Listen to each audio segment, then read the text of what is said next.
நேயர்கள் அனைவருக்கும் செவியின்ப சங்கீதாவின் அன்பான வணக்கம்.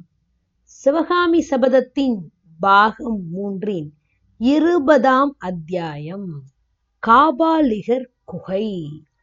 அத்தியாயத்துக்கு அத்தியாயம் ஒரு பரபரப்பான தலைப்பு, பரபரப்பான உள்ள அப்படியே நிகழ்ச்சிகள்னு சிவகாமி சபதம் பயங்கரமா டாப் கியர்ல போயிட்டு இருக்கு இல்ல. இப்போ இந்த காபாலிகர் குகையில என்ன ஏதுன்னு பாப்போமா. போன அத்தியாயத்துல என்ன பார்த்தோம்? சிவகாமி எப்படியாவது வெளியில போகணும்னு ஆசைப்படுறா. உடனே கமலி சொல்றா, எனக்கு சுரங்க வழி தெரியும், கோட்டை கதவு திறக்கலைன்னா கூட உன்னை சுரங்க வழி வழியா நான் வெளியில அனுப்பிடுறேன் அப்படின்னு பேசுறாங்க. அப்போ ஆயனர் தானும் கோட்டையை விட்டு வெளியில போனா போதுங்கிற மாதிரி பேசினோடனே சிவகாமிக்கும் கமலிக்கும் ஒரே சந்தோஷம் ஆயிடுது. இப்போ என்ன நடக்குதுன்னு பாப்போமா. வாதாபி சக்கரவர்த்தி புறப்பட்டு போய் 3 நாள் ஆகியும் கோட்டை கதவுகளை திறக்கவே இல்லை. இதை பத்தி நகரத்துல பல பேர் பல விதமா வதந்திகள் தான் பயங்கரமா பரவுமா, எல்லாம் பயங்கரமா பேசிக்கிறாங்க. ஒப்பந்தப்படி வாதாபி படைகள் திரும்பி போல, அதனால கோட்டையை மறுபடியும் திரும்பி வளைச்சிக்கிட்டு இருக்கிற மாதிரி தெரியுது, அதனால கோட்டை கதவு திறக்காம இருக்காங்கன்னு சிலர் பேசிக்கிறாங்க. புலிகேசி வெளியில போன அப்புறம் மகேந்திர பல்லவருக்கு ஏதோ ஓலை அனுப்பியிருந்ததாகவும் அதுக்கு பதிலை எதிர்பார்த்து காத்துக்கிட்டு இருக்கிறதாகவும் சிலர் சொல்றாங்க. வாதாபி மகாராஜாவுக்கு ரொம்ப வேண்டியவரான யாரோ ஒரு புத்த பிக்ஷுவை மகேந்திர பல்லவர் சிறையில் வச்சிருக்கிறாராம், அவரை உடனே விடுதலை செஞ்சு அனுப்பணும் அப்படின்னு சொல்லி வாதாபி புலிகேசி கேட்டிருக்கிறாராம். இல்லைன்னா திருப்பியும் யுத்தத்தை தொடங்குவேன் அப்படின்னு இந்த ஓலையில் எழுதியிருக்கிறதா சிலர் பேசிக்கிறாங்க.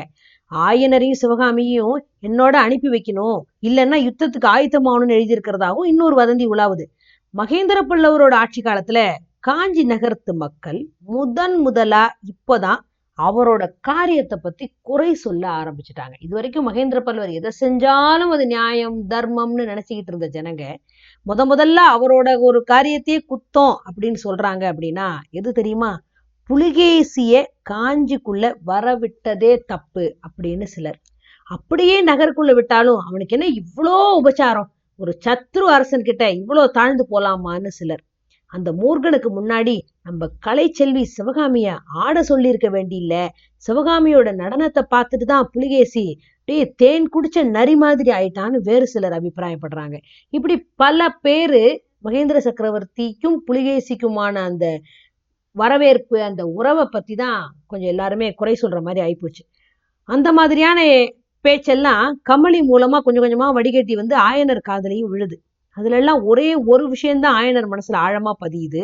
அதாவது வடக்கு கோட்டை வாசலுக்கு கொஞ்ச தூரத்துல வாதாபி படையோட தண்டு இன்னும் இருக்குது, அவங்க திரும்பிட்டு போகலங்கிற ஒரு விஷயம்தான் ஆயனர் மனசுல ஆழமா பதிஞ்சு போச்சு.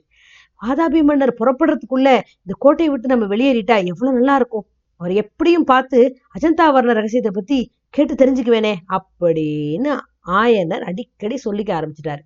ஒரு தடவை திடீர்னு எதையும் நினைச்சுக்கிட்ட ஒரு மாதிரி, நகரத்துல இருந்து வெளியே போறதுக்கு சுரங்க வழி ஒண்ணு இருக்கணும், அது எங்க இருக்குன்னு தெரிஞ்சா போயிடலாம் அப்படின்னார்.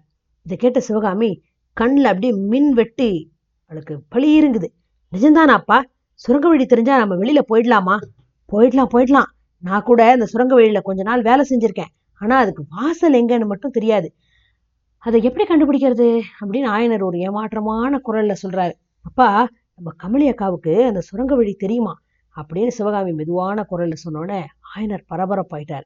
கமலி பக்கத்துல போய் அவ கையை பிடிச்சிக்கிட்டு, கண்ணே குழந்தை, தங்கச்சி சொல்றது உண்மைதானா? அப்படின்னா நீ எனக்கு அந்த சுரங்க வழியை காட்டணுமே, இந்த உதவியை என் ஆயுஸ் இருக்க வரைக்கும் நான் மறக்கவே மாட்டேன் அப்படிங்கிறார்.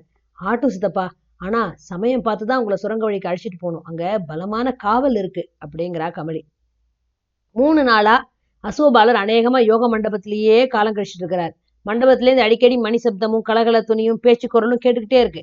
4வது நாள் ராத்திரி ஜாமத்துல ஆயனர் தூக்கம் பிடிக்காம பலகழி வழியா அரண்மனை தோட்டத்தை எட்டி பார்த்துட்டு இருக்கப்போ நிலா வெளிச்சத்துல ஒரு அதிசயமான காட்சியை பாக்குறாரு.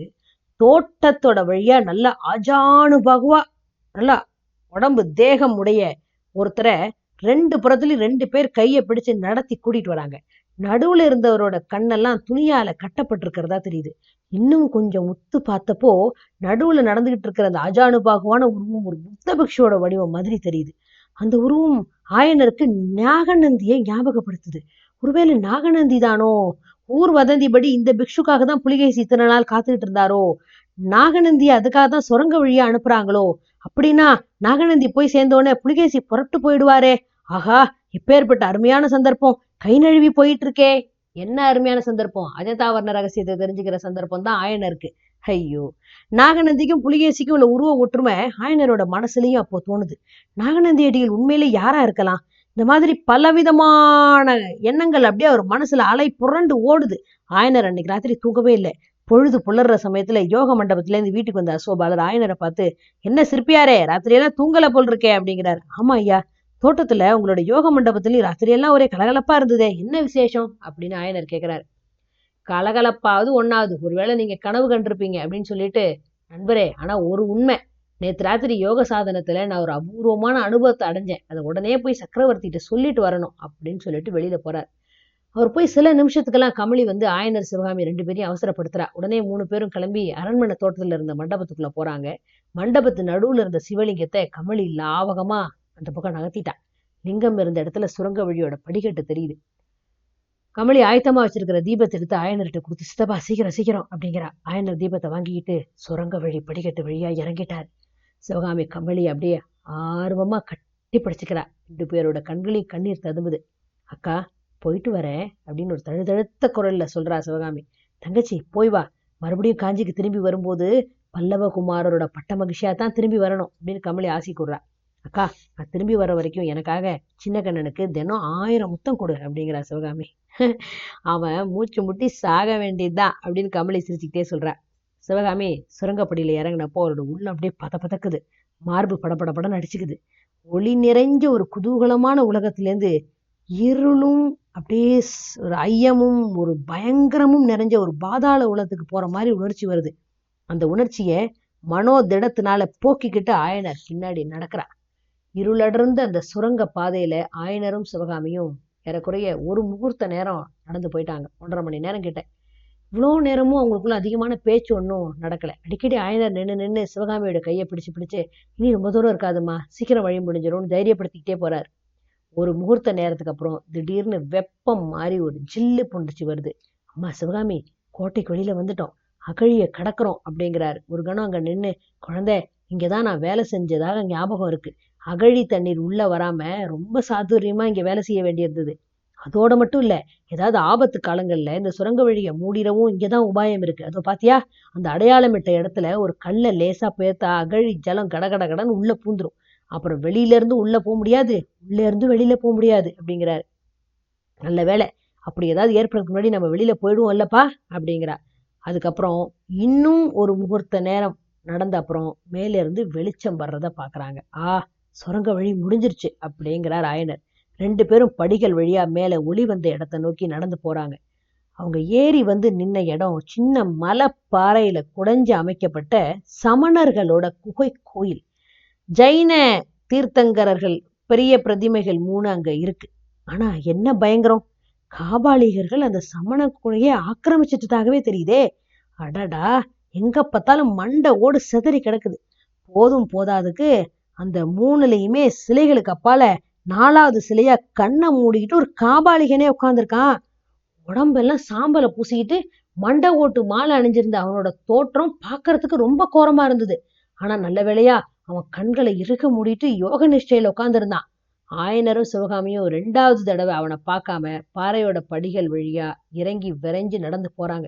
கொஞ்ச தூரம் போனதுக்கு அப்புறம், அப்பா இது என்ன, சமணர் குகை கோயில்ல காபாலிகன் வந்து உட்கார்ந்துருக்கிறானேன்னு சிவகாமி கேட்கிறா. அம்மா, இந்த பாறை ஒரு காலத்துல சமண பள்ளியா இருந்தது. மகேந்திர பல்லவர்கிட்ட கோபிச்சுட்டு சமணர்கள்லாம் இந்த நாட்டை விட்டு போயிட்டாங்கல்ல. கோட்டை முற்றுகைக்கு முன்னாடி காஞ்சி நகரத்துல உள்ள காபாலிகர்கள் எல்லாரையும் வெளியில துரத்துனப்போ இந்த குகையை அவங்க பிடிச்சுக்கிட்டாங்க போல இருக்கு. கபாலங்கள் தான் மண்டை ஓடு நிறைய கிடைக்கும்ல இந்த போர்கீர் நடந்தா, அதுக்காக போல இருக்கு அப்படிங்கிறார் ஆயனர். இப்படி பேசிக்கிட்டே ஆயனரும் சிவகாமியும் காட்டு பிரதேசத்தோட வழியா நடந்து போறாங்க. கொஞ்ச தூரம் போறதுக்குள்ள அவங்களுக்கு எதிர்புறத்துல இருந்து பல பேர் கும்பலா வர ஒரு பெரிய முழக்கம் கேட்குது. கொஞ்ச நிமிஷத்துக்கெல்லாம் ஒரு பெரிய கும்பல் அவங்க கண்ணு முன்னாடி எதிர்படுது. அப்படி வந்தவர்கள் யாரா இருப்பாங்க? இது பல்லவர்களா, வாதாபி படை வீரர்களா? சிவகாமியும் ஆயனரும் இப்போ தனியா வந்துட்டு இருக்கிறாங்களே, ஒருவேளை அவங்க வாதாபி படை வீரர்களா இருந்தா அவங்க கிட்ட சிவகாமியும் ஆயனரும் மாட்டிக்குவாங்களா? என்ன நடக்க போகுது?